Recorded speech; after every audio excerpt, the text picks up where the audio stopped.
Sex with Emily is looking for a new senior podcast producer. We are sorry to say goodbye to Erica, but she is leaving to pursue her music career, and I know she's going to have much success. We are looking for a senior producer right now that can start and help us with content production. You have technical expertise, you know how to manage a team, you can collaborate, and you have experience working in production with audio or podcasting and video. And you're also familiar with the content because you're listening to the show. Send your cover letter and resume to jobs@sexwithemily.com. We'd love to have you join our growing team, and we have a good time over here. Thank you.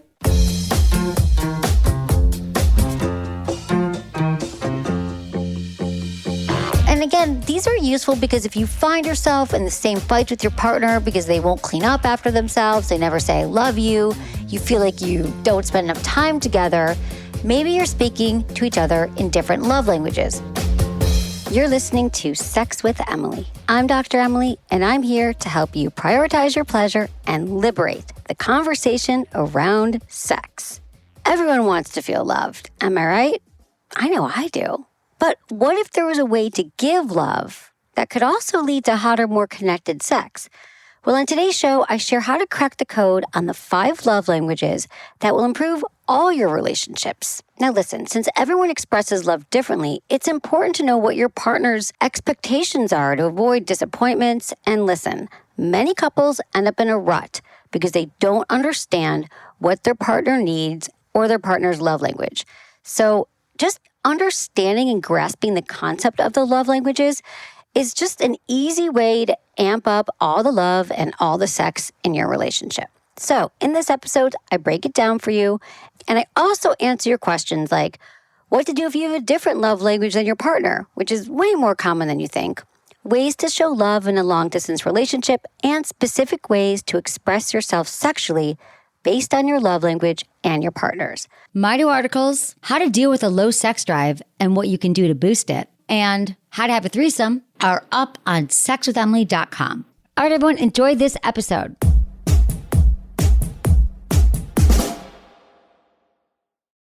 By now, you've probably heard my Magic Wand story. It's a brand that's been part of my personal journey for more than 20 years. But no matter how many times I sing Magic Wand's praises, I'll never be able to fully capture the story of this incredible brand. Well, now journalist and author Kate Sloan just completed a limited audio series documenting the history and impact that Magic Wand has created over the last 56 years. It's called Making Magic, and the series chronicles Magic Wand's incredible brand story through interviews with nearly 40 experts, performers, business owners, educators, and fans. So I got a sneak preview of this series, and what I loved is that Kate weaves together snippets from all their interviews into this amazing story arc. She covers Magic Wand's journey from appliance store massager to its legendary influence on culture and sexual independence, and it's all just fascinating. The first episodes of Making Magic are available now at makingmagicseries.com or on all popular podcast platforms. Just search for Making Magic or visit makingmagicseries.com today.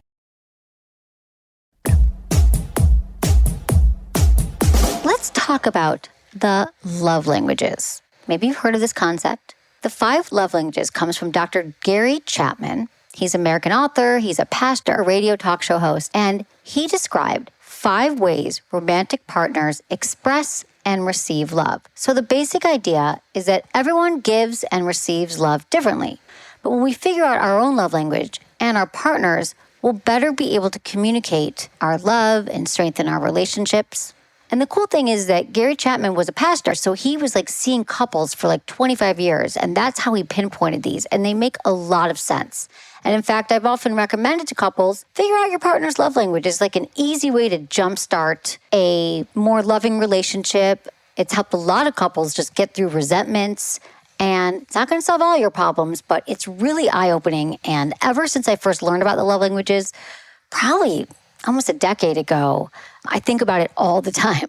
I think about it with people in my life. It's not just lovers. I think about my own love languages. I think about my employees. So it's really helpful. So I just wanted to break it down for you so you understand it. So there's 5 ways of experiencing love. And we want all of these, don't get me wrong. But we all tend to have 1 to 2 primary love languages. For example, one of them is gifts. And sure, I love getting a gift, but that's not my primary love language. And I just want you to remember that we can express all the love languages, and they're all important. But what we're talking about here is finding out your primary love language. So, what are the 5 love languages? It's acts of service, gift giving, physical touch, quality time, and words of affirmation. So I'm going to go through them and describe them, and then think about which one of the love languages resonates with you the most.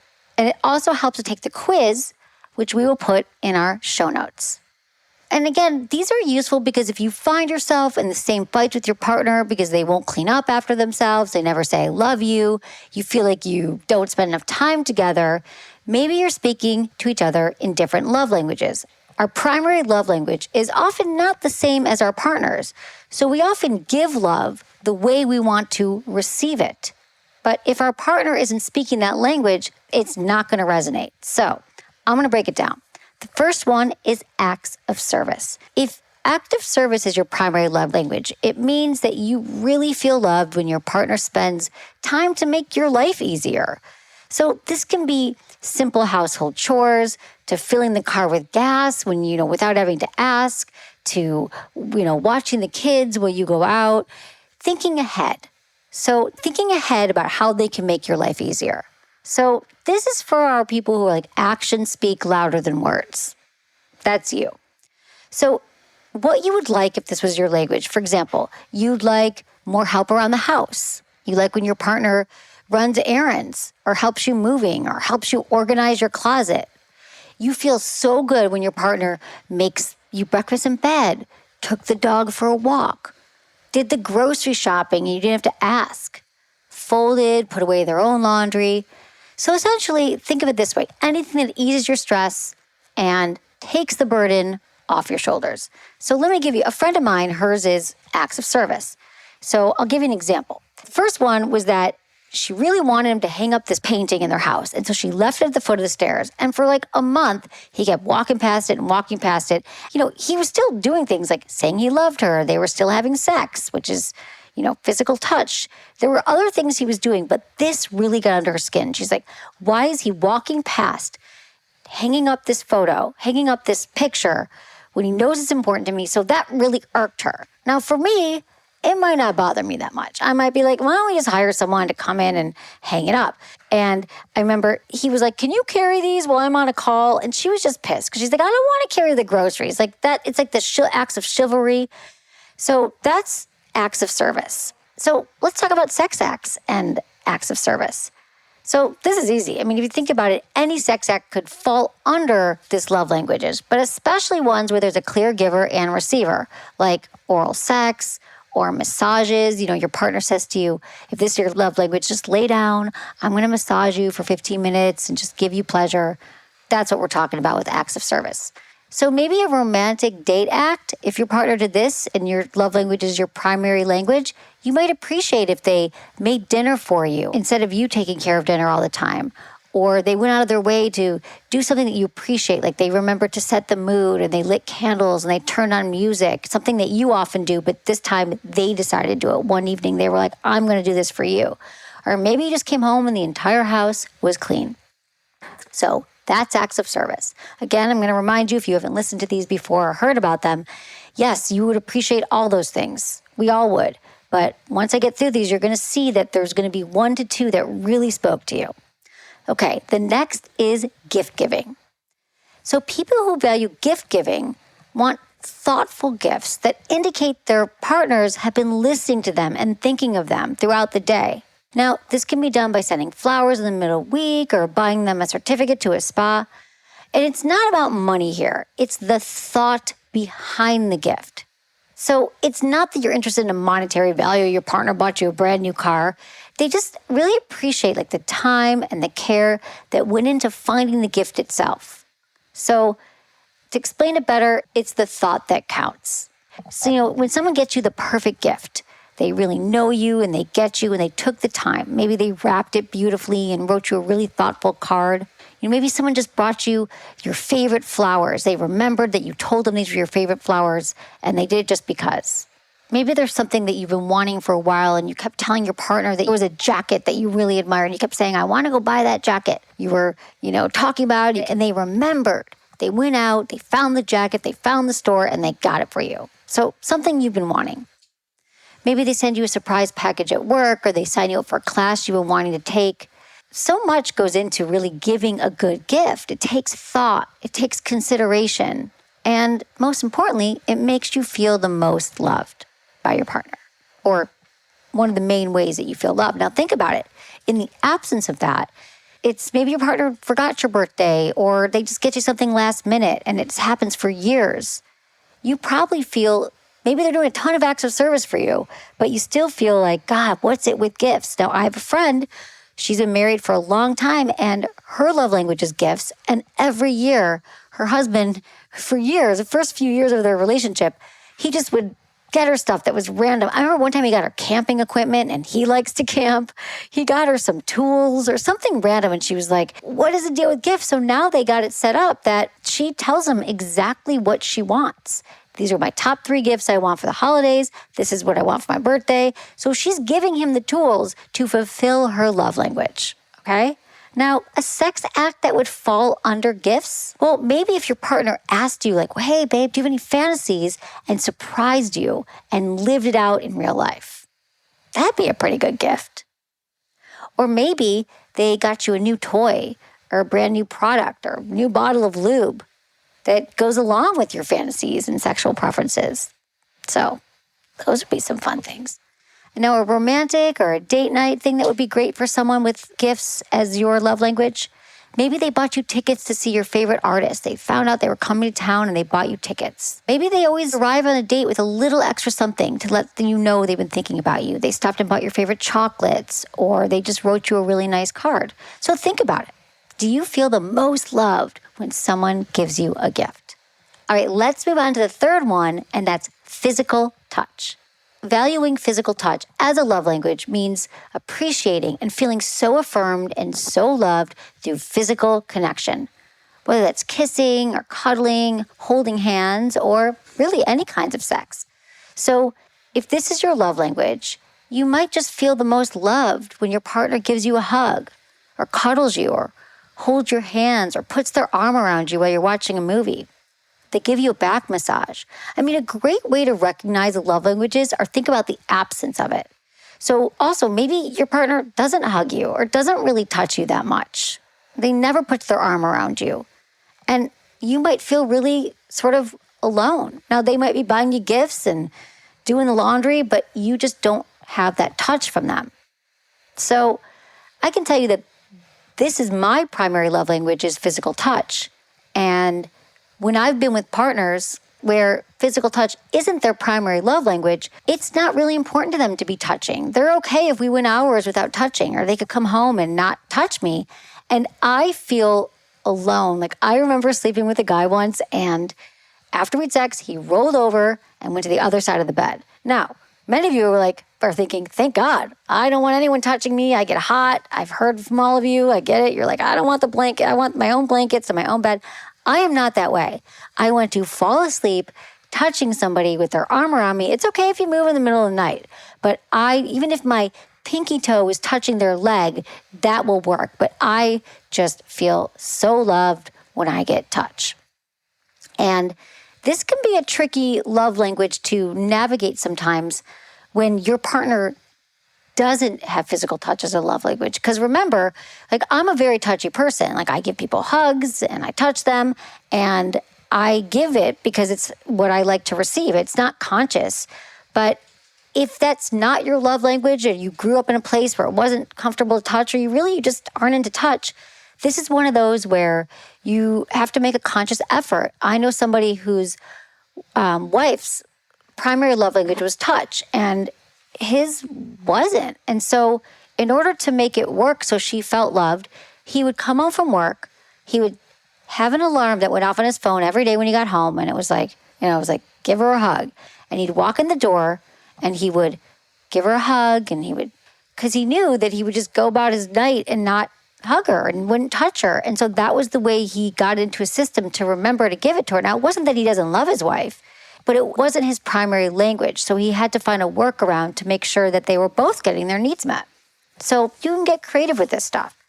Maybe you feel, you really appreciate the back massage, or you like holding hands, or when there's an arm around your shoulder in public. Maybe you like to go out dancing, or you just like hugs and kisses just because. So some sex acts. So I guess a lot of the sex acts can fall under physical touch, right? Because you're touching. But maybe you need a little extra. It's cuddling and caresses and massages, or maybe you just enjoy being naked together. You can also use toys together. And maybe that's why I love toys so much, because I just love feeling good. And toys make us feel good. They're additive. There's only so much a hand can do or a mouth can do. This is a little bit extra. So, and maybe this is also, I haven't thought about this, but maybe this is why I've loved the Jeju products for so many years. It's because they feel so good. Just even if you don't turn them on, they use this really beautiful packaging. Their products are made with the highest quality silicone. They're just very pleasing to look at and pleasing to touch. So I love their Mimi Soft, because I know you've heard me talk about the Mimi, but it's just like squishy and it feels good. And then you turn it on and has these deep, rumbly sensations. And so it's just, and all their toys are like that. So I don't know. And I just think if you think about toys and you think about touch, that it's just other ways to feel good. And if your partner isn't, physical touch isn't their love language, they could use toys on you. They could just, they could do other things. They could do some additive things that would make you feel good. And I think toys always make us feel good, and often make us feel good, I should say. And it's an extra way to receive touch. And if you're alone, you definitely want to get some fun toys to make yourself feel good. So here's some romantic and date night things that might make you feel good if physical touch is your love language. If you're out on a date with your partner, or you want to be more romantic, just think about it. You're out on a date, you want to hold hands, you want to sit close to each other. I love when I'm with my partner, we'll sit on the same side of the booth, right? If we're at a restaurant, or the same side of the table, so we are close and touching. Because I typically am with partners who share this love language with me, because it's such an important one. Quality time. Let's talk about it. If you value quality time and that's your primary love language, it means you feel just the most appreciated when your loved one prioritizes activities and one-on-one time. So it's not just time spent hanging out watching TV. It's truly connecting with one another through activities and hobbies without distractions. So you're not on your phones, there's no extra people around. A lot of it is one-on-one doing activities. So if this is your love language, this one's all about giving someone your attention, trying out a new restaurant, or you're cooking together, you're going on a walk together after dinner, planning a romantic picnic with no one else around and without phones. Maybe it's a weekly date night.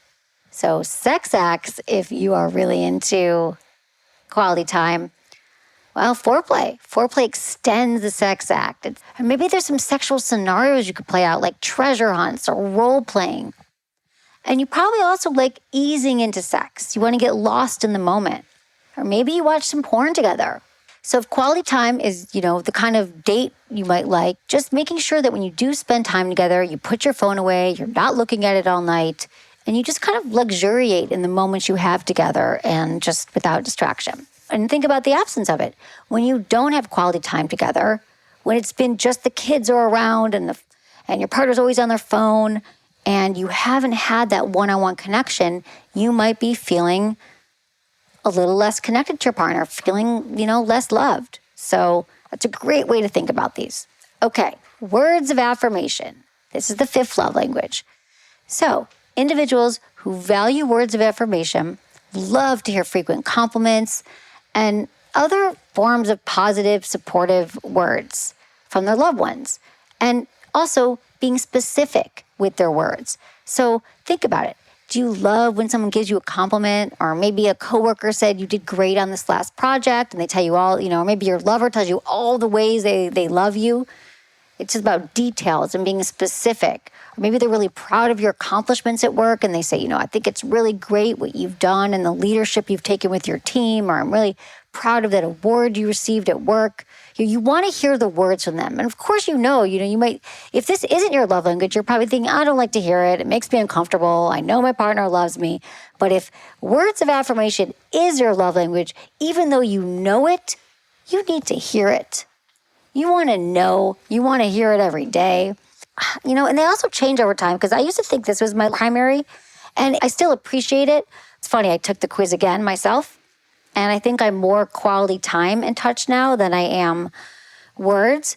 But there have been periods in my life where it was words, and even though, for example, I knew my partner was really attracted to me and was really into me, I remember one time I came back from vacation, and I hadn't seen my partner in a week, and he came in and he picked me up and twirled me around, and we had sex. And I'll never forget this. I turned to him and I said, are you still attracted to me? And he's like, what? Of course.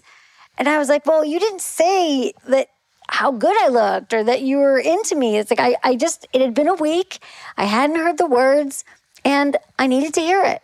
Even though he, of course, loved me and missed me. So that's just an example, you want to hear it. Maybe, you love when your partner writes you notes or leaves little sticky notes with nice messages on them. So, your partner sends you a letter in the mail or sends you really thoughtful texts. You really appreciate the words, okay? So let's talk about sex acts with this one. You like when your partner says what they like about you when you're having sex. You probably really like talking dirty because you feel connected. You like talking about your sex life and sharing fantasies together. Again, if you want to brush up on your dirty talk, we did do a great episode called Talk Dirty to Me with Joanna Angel. So check out that one, but, think about it. You want words during sex, or maybe you just want to hear your partner during sex. And some more romantic acts and date night acts. So, you probably just like it when you're out and your partner is telling you when you got dressed for a date, like how you look, and they're very specific, or you got a promotion at work and they were telling you all the ways they were proud of you.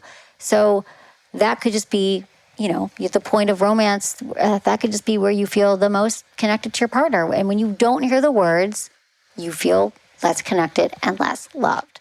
All right. I hope that one of these resonates with you the most, and that's your love language. So to repeat them all again, just so you remember: acts of service, gift giving, physical touch, quality time, and words of affirmation. Again, you can also take the quiz in the show notes. And I want you to remember that we often give what we want to receive. So I might be using words all day with my partner, saying how great they are, how handsome they are, how proud I am of them, because if that's my love language, words of affirmation. But theirs is gifts. And I went on vacation and didn't bring them a gift. Their birthday present was late.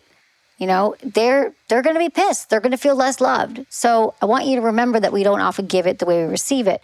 Now, it's wonderful if you guys share the same love language, or at least one of your love languages is the same, because usually we have two that are primary. That's fabulous. But if not, use this as a workaround. Use this as a way to really understand your partner differently and start to fill up their love tank using some of these tips in here. I love you, but I'm taking a quick break for our sponsors who help support the show. But don't worry, I'll be right back. But first, let's talk about Magic Wand.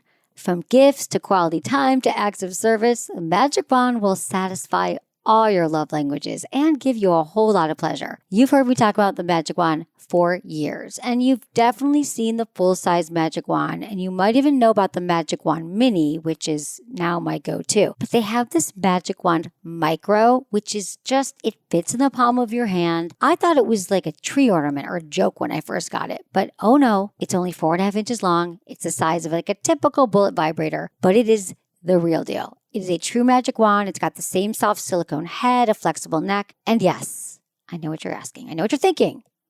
It's super powerful. I also love that it's USB rechargeable and comes with a wrist strap. But check out all the magic wands. You know the magic wand. It's been around for so many years. It used to plug into the wall, and then they made all these other versions that are rechargeable. I have them all. I love them all. You really can't go wrong with any magic wands. Sprinkle a little magic into your sex life. The Magic Wand Micro and all the other magic wands are on my shop site. Go to shopsexwithemily.com/magic wand to get yours today. Free shipping on all orders over $69. That's shopsexwithemily.com/magic wand. Okay, we'll be right back.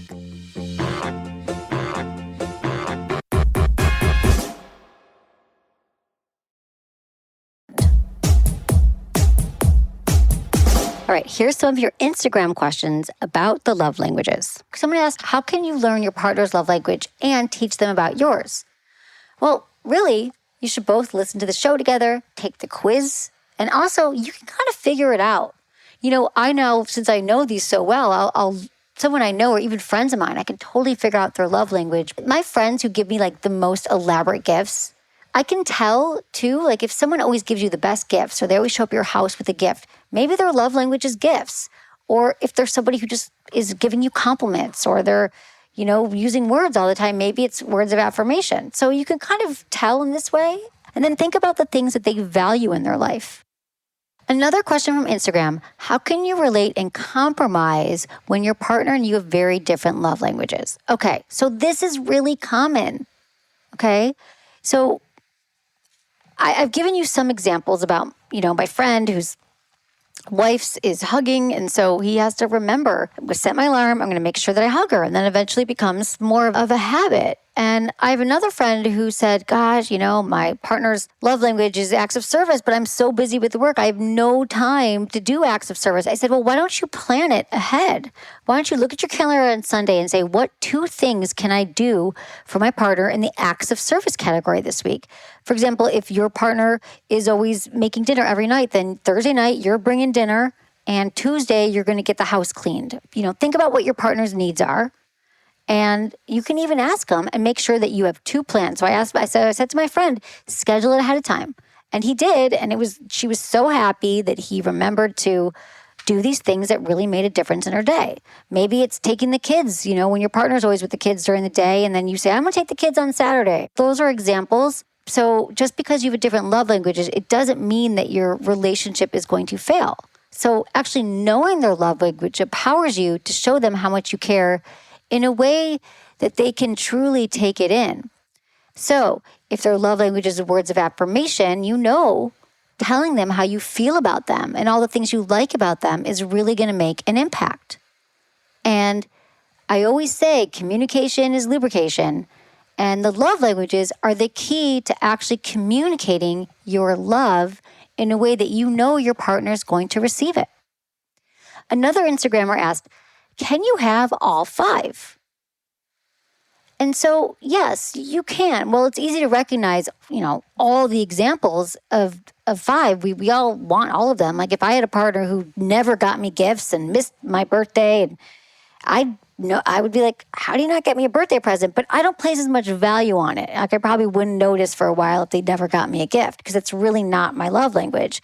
I have to say that if you take this quiz, you're going to realize that there's one, even if it's one, that deep, deep down really works for you.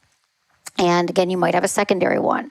When I took it again after many years, I realized that I still had touch, but it was also quality time. And then the other 3 were all tied because it gives you percentages. And so usually there's 1 or 2 that are going to be at the top, and it's important to pay attention to them. But maybe you'll take the quiz and all 5 will be even. Great. But typically there's one that is the front runner. Someone else asked, is it just pop psychology or is it legitimate?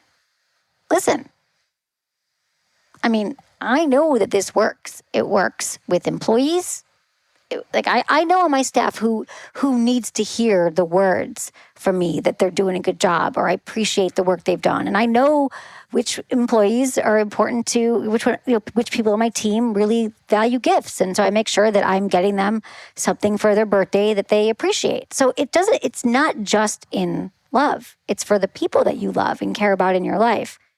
So I think that it's a great framework to think about how you show your love and how you receive love from your partner. So if it resonates with you, great. If it still feels like pop psychology, move on to something else. Another question, are you more compatible with someone based on the love languages? I have to say, it's easiest if you both share the same love languages, I have to say. But a lot of you might be in relationships now and you're just taking this quiz and realizing we don't share the same love language. That's why we're doing the show, because there's definitely workarounds. As long as you're both willing to figure out how to speak your partner's love language, I think you're going to be fine. Do you have different styles when giving versus receiving love? Well, according to Dr. Chapman, your love languages is the one you give and receive with. which makes sense. So if you interpret love a certain way, you're going to naturally be good at giving love that way. So like I said, mine is touch. I love touch. I love touching. I touch people, not inappropriately, but, I give hugs or I, just put the hand on my friend's shoulder. And that's just, I'm going to give it because that's how I like to receive it. And it's the most familiar to me. So usually it's the same. And that's why if our partner's not the same, we keep giving what we want and they're not giving it back. It's just simply not part of their conditioning. So what do you do when your love language changes years after being in a relationship? Well, that's a perfect time to have a healthy conversation with your partner. Take the quiz again. What a fun date night activity, right? To sit and say, hey, let's take the love language again, and then let them know. We like to mix things up in relationships anyway. Why not? Another question. My wife and I have the opposite. I'm physical touch and words of affirmation. She's quality time and acts of service. How do we give each other the best of both worlds? Well, first, focus on your primary love languages. So once you get a hang of each of the primary one, then you can move on to the second one. And now I have to say there are more challenges here. So if yours is physical touch and hers is quality time, you could kill two birds with one stone and do like a really long cuddle, massage, and just a little bit more, session that lasts a little bit longer. I mean, you can get creative with it, right? These are ways to have fun. So if yours is quality time and your partner's gifts, maybe you plan an afternoon where you take your partner shopping for a gift. Or maybe you get them a gift certificate to something that you both can do together. Maybe they've been wanting to learn to cook and you get them a cooking class, right? So this just means that you got to think differently about it and get specific on how you're spending time together. So don't worry about that. Are any of them unhealthy? They're not. I have to say that none of these are unhealthy. They're not unhealthy like a codependent relationship or abusive behavior, because those all stem from insecurities and unresolved personal issues, childhood issues, not from your love language. Someone else asks, what are ways to prioritize loving in an opposite manner than what comes naturally? Well, like I said, set reminders on your phone. Check in with your partner often. Hey, have you noticed I've been spending a lot of time, trying to do some acts of service? Does it feel good to you? Is there other things that you want? And what I love about this is that when you start to look at your partner, because you know your partner, right? What do they like? Like, where could I help them right now in their life if it's acts of service? Or where could I work in more times to be touching? Maybe when you're watching TV together, maybe you're often sitting on opposite sides of the room, or you're on a couch and she's on a chair. Maybe you say, hey, come sit next to me on the couch because you're watching TV and you get to touch. So that's, just checking in and communicating about it. Someone else asked, how can you honor them in a long distance relationship? Obviously physical touch is bored. This is a hard one. Physical touch is going to be difficult if, you just might need to visit your partner more often. But some do translate really well, like giving gifts and words of affirmation and even quality time, Maybe you don't see them that often, but when you do, it's really for a week at a time or 2 weeks at a time. Or, you do a lot of Zoom calls where you get to see each other. And they're very specific times where you are just spending time together. So that could really help with quality time. How do you know your love languages if you've never been in a loving relationship? Well, like I said, look at your non-romantic relationships. How do you feel the most love from your family and your friends? The love languages applies in every relationship, romantic or otherwise. And I also asked my team, I said, what are your, I'm going to do a whole show on love languages because I think it's so useful and so helpful. And they asked some questions. Okay, someone on my team asked, how can I find out someone's love language without flat out asking them? Well, think about it. If you notice they're always doing favors for you, or they're always, doing essentially acts of service. I mean, that's a specific personality type, somebody who's just constantly going out of their way and doing things. You might notice that it's quality time. Or if they're always telling you, giving you compliments or complimenting others around them, it might be words. So I actually think that once you truly understand the love languages, you'll be able to spot it in the person's behavior. You'll just start to recognize it. I'm usually pretty right when I guess. If I know someone pretty well, I'm like, I bet you it's this. Usually I get 1 out of 2. And someone else on my team asked, how can I use my and my partner's love languages for good summer date ideas? That's a good question. Well, I don't know what your love languages are, but I think any combination of these is, quality time would be like a road trip for sure, like spending time, just the two of you in a car, going on vacation together, having a picnic. What I do is I keep notes in my phone and I just write notes about people that I love, things that they've done, things I appreciate about them. And then I just know when it comes time to write them a card or write them a text, I just remember when I was spending time with them, what I felt or what came up. I just take notes when I'm out, and that helps me to do that. Just pay attention. I think a lot of this is just really paying attention to your partner and paying attention to yourself and your dynamic and just trying it out. You can even do this without letting your partner know you're doing it and see how they respond. How can I integrate the love languages during sex? Well, we gave some examples. I gave some examples earlier, but it really does translate well into sex because quality time would be longer sex acts or maybe ones without distractions and it's not rushed. Gifts could be gifting your partner with some really great toys or just surprise oral sex. And words of affirmation is you're telling your partner what you love about their body when you're having sex, or dirty talk. Acts of service, making sure they have an orgasm, really giving them pleasure. If they look uncomfortable in a certain position, are you comfortable? Like just checking in with them. If they'd ever said they wanted something during sex and you remember to show up with it, or to do that act or to do that thing, that would really translate well. But I think I've given examples throughout here. All right, guys. So I hope this really helps you sort of go to the next level in your relationships, all the relationships in your life. If you use these love languages as another tool in your toolkit to help you enhance the relationships that you have and feel more love and receive more love and give more love. I mean, this is all in a place of helping you all. The thing about the love languages, when you really ground in them, you can just really make sure that you're communicating with your partner in a healthy way. A lot of times things get lost in translation if we are not communicating the same languages or you feel like your partner's not fulfilling yours. So this is really just another way to get unstuck and to help spread more love. That's what I'm all about. Love and pleasure. First email. This is from Kylie, 26, in Raleigh, North Carolina. Hey, Dr. Emily, I love your podcast and it's helped me with my sex education greatly, so thank you. I found myself in a bit of a predicament that I thought you could help me through. My boyfriend and I have been dating for half a year, but we were best friends for years before. I think I'm too comfortable being a bro to him, and I forget to be sensitive with some topics when we're drinking. The other night, somehow while I was drunk, I mentioned that his penis was smaller than I thought it would be. I reassured him that it wasn't a bad thing, though, because I've had one bigger that was uncomfortable for me.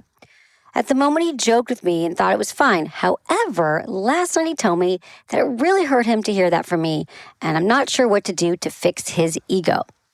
I reassured him the sex is good for me and that I wouldn't want it to be bigger because it wasn't pleasurable in the past. Do you have any advice? Yes, I do. All right, Kylie. Listen, let me tell you this, Kylie. You did not mean to shame him. You didn't mean to hurt him. But here's the thing. He's probably not going to ever forget that you said that. Not because his penis is small. There's nothing wrong with it. But we just sometimes need to hear one person criticizing us or saying something about our body parts, and we will always remember. Okay, let's talk about penises for a minute. Every man I feel that I've known is insecure about the size of their penis, wishing it was longer or wider or girthier. And I think you're more obsessed with your penises than anyone else is. The other thing is men are taught their entire life that their worth and their power and their prowess stems from the size of their sexual organs. And it just doesn't matter, right?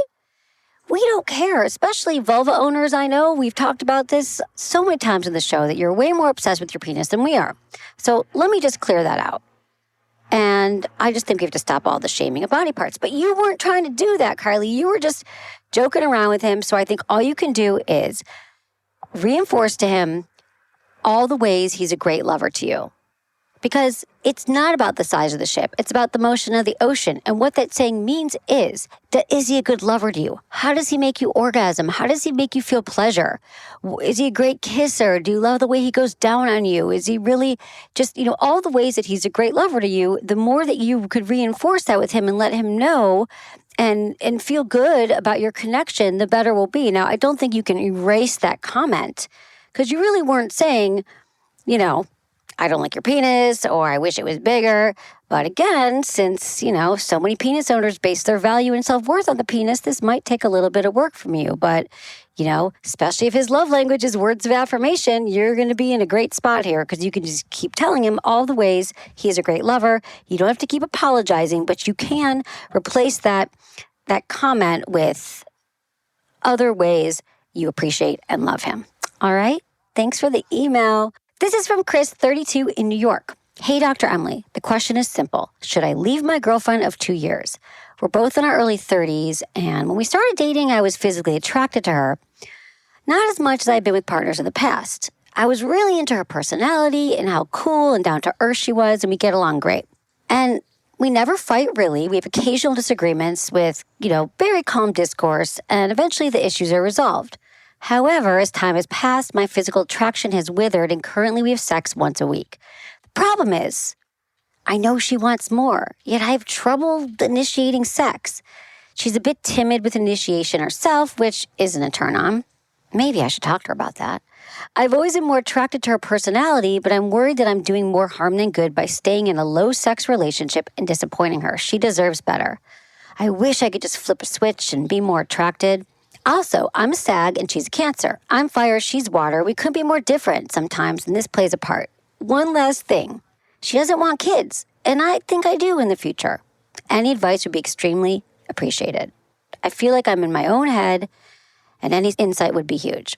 All right, Chris. So here's what I have to say about this. First off, you're super thoughtful, and it seems like you really, really care about your girlfriend and the relationship. And so my recommendation for you is that you've been together for 2 years, but you've also spent a lot of time in your head. It sounds like you've created a story about the relationship. You're just not as attracted to her as you have been with women in the past. You want kids and she doesn't. And on top of that, your astrological signs are different. What are you going to do? So to me, it sounds like you already have one foot out the door. But I think it's less about these compatibility things, and it's more about the ability to communicate in a relationship with someone that you've been with for 2 years. And I don't know if she's the one. I don't know if you should stay together, you should go. But what I can tell you is that these patterns tend to repeat in future relationships. You might find yourself not attracted to the next partner for different reasons. Or maybe your next partner will initiate sex all the time and it's too much, and that's a problem. But the real issue here is about communication. And so, you said she's timid about communicating, but you said that she's timid about initiating sex, but I'm going to say you're a little bit timid about communicating. It is not easy to have difficult conversations with our partners, especially when it comes to sex and the relationship. So just saying, hey, let's check in. It's been 2 years. We've been together. And, I know we've got the kids issue that we're going to figure out. And, I feel like I'm initiating sex a lot. And I'd love to see if you could initiate and what you're into sexually. I mean, have you ever talked about your fantasies together? Have you downloaded our yes, no, maybe list? Or have you explored with her? So all I'm saying is that even if you don't know if you should stay or you should go, it's a great time to practice effective communication with this partner, because whether either you'll decide that you're going to stay with her and she's supposed to be your partner for life, or you'll decide that it doesn't work, but you'll have practiced using the most important skill, I believe, that we need in a relationship, and that's the ability to communicate and to listen and to reflect back on what our partner says. And that's the stuff that really matters. And these are the kind of skill set that's going to help you build healthy relationships, either with your current girlfriend or with someone in the future. All right, Chris, let me know how it goes. All right, everyone, I love hearing from you. Thanks so much for your emails and thanks so much for your questions. That's it for today's episode. See you on Tuesday. Thanks for listening to Sex with Emily. Be sure to like, subscribe, and give us a review wherever you listen to the podcast, and share this with a friend or partner. You can find me on YouTube, Instagram, Facebook, and Twitter at Sex with Emily. Oh, I've been told I give really good email. So sign up at sexwithemily.com. And while you're there, check out my free guides and articles for more ways to prioritize your pleasure. If you'd like to ask me about your sex life, dating, or relationships, call my hotline, 559-TALK-SEX. That's 559-825-5739. Or go to sexwithemily.com/askemily. Was it good for you? Email me, feedback@sexwithemily.com.